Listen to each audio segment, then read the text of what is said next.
Hello viewers, আসসালামু আলাইকুম। সবার উপর শান্তি বর্ষিত হোক।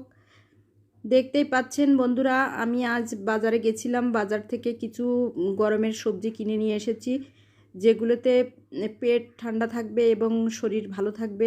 এজন্য আমি আজ বাজার করলাম এবং গরমকে এনজয় করার জন্য সত্যি আমি বাজারে গেছিলাম। তো বন্ধুরা, সবাই উইন্টার এনজয় করে, বর্ষার দিন এনজয় করে, খুব মজা করে। এজন্য আমিও ভাবলাম যে দেখা যাক, গরমও এনজয় করা যাক, কতটা ভালো লাগে। তো বাজার থেকে ফিরে এসেছি, ঝটপট করে সব সবজিগুলো গুছিয়ে নিচ্ছি, মাছ কাটাকাটি করে নিয়েছি। বাজার থেকে এসেছি যখন, তখন মনে হচ্ছিল আমি বৃষ্টিতে ভিজতে ভিজতে আসছি।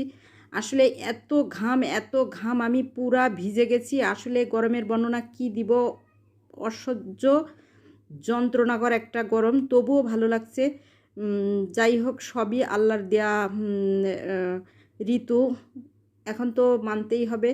তো বন্ধুরা, দেখতেই পাচ্ছেন আমি আজ একটা বড় ধরনের পাঙ্গাস মাছ কিনেছি। আর পাঙ্গাস মাছটাকে আমি লবণ, হলুদ, সব মশলা দিয়ে ভালোভাবে, লেবুর রস দিয়ে ভালোভাবে ম্যারিনেশন করে রেখে দিচ্ছি। যারা পাঙ্গাস মাছ পছন্দ করেন তারা এভাবে একবার করে দেখবেন, কতটা মজার হয় খেতে। আর যাদের পছন্দ না, তাদের ব্যাপারটা তো আলাদা। তারা কিভাবে খাবেন, কিভাবে রান্না করবেন, যারা খান না তারা তো খাবেনই না। তো যাই হোক বন্ধুরা, দেখতেই পাচ্ছেন আমি এখন গরম প্যানে দিয়ে দিয়েছি পরিমাণ মতো তেল, 1 কাপ পেঁয়াজ কুচি। এটা দিয়ে আমি একটু নাড়াচাড়া করে এখানে অ্যাড করব টমেটো স্লাইস করে কাটা। এটা দিলেও গ্রেভিটা সুন্দর হবে এবং খেতে অনেকটা মজার হবে। এখন দিয়ে দিচ্ছি বাটা মশলা। বাটা মশলায় আমি দিয়েছি আদা, রসুন, ধনিয়া, জিরা একসঙ্গে 1 টেবিল চামচ করে। এখন আমি লবণ, হলুদ অল্প করে দিব, কারণ ম্যারিনেশনে আমি লবণ হলুদ দিয়েছি, যে কারণে এখানে একটু অল্প দিচ্ছি। মাঝে মাঝে একটু ঢাকনা উঠিয়ে নেড়ে চেড়ে টেস্ট করে আবারও দেওয়া যাবে। তো বন্ধুরা, আপনারাও অবশ্যই মাঝে মাঝে ঢাকনা উঠিয়ে নেড়ে চেড়ে এভাবে রান্নাটা করবেন। লবণ, হলুদ, ঝালের পরিমাণ সব ঠিকঠাক আছে কিনা একটু চেক করে নেবেন, তাহলে দেখবেন ভালো হবে। ভিডিওতে আসলে সব তো দেখানো যায় না। যাই হোক বন্ধুরা, মশলাটাকে কষানোর জন্য একটু পানি দিয়ে এখন আমি মাছগুলোকে দিয়ে দিচ্ছি। টাটকা মাছ আসলে খুবই ভালো লাগে, এজন্য টাটকা মাছটা আমি এভাবে সুন্দরভাবে কষিয়ে রান্নাটা করছি।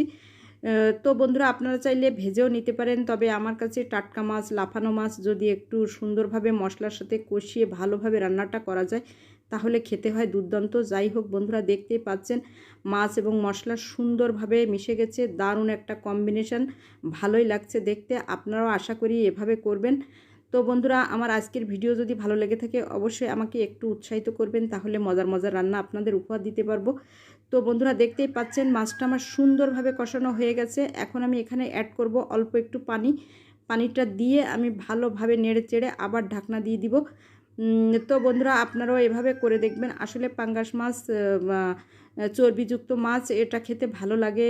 যারা খায় না তাদের হয়তো বা ভালো লাগে না, তবে এটা বেশ লোভনীয় একটা খাবার। তো দেখতেই পাচ্ছেন বন্ধুরা, আমার মাছ ভুনাটা দুর্দান্ত হয়েছে এবং দেখতে সুন্দরই লাগছে। এখন আমি একটু উঠিয়ে দেখাচ্ছি, দেখুন কতটা জুসি এবং কতটা সুন্দর একটা কালার চলে এসেছে। তো যাই হোক, আজ এ পর্যন্ত। অন্য কোনো ভিডিওতে আপনাদের সঙ্গে দেখা হচ্ছে। আমার ভিডিওটি এনজয় করবেন, ভালো ভালো রান্না যাতে আমি আপনাদের উপহার দিতে পারি। একটু পেঁয়াজ খাওয়ার সময় আর একটু লেবুর রস দিয়ে খাবেন, দেখবেন কোনো প্রকার গন্ধ কোনো কিছুই পাবেন না, খেতে হবে সেই স্বাদ। তো বন্ধুরা, আজ এ পর্যন্ত। সবাই সুস্থ থাকুন, ভালো থাকুন। নেক্সট পর্বে আবারও দেখা হচ্ছে। আল্লাহ হাফেজ।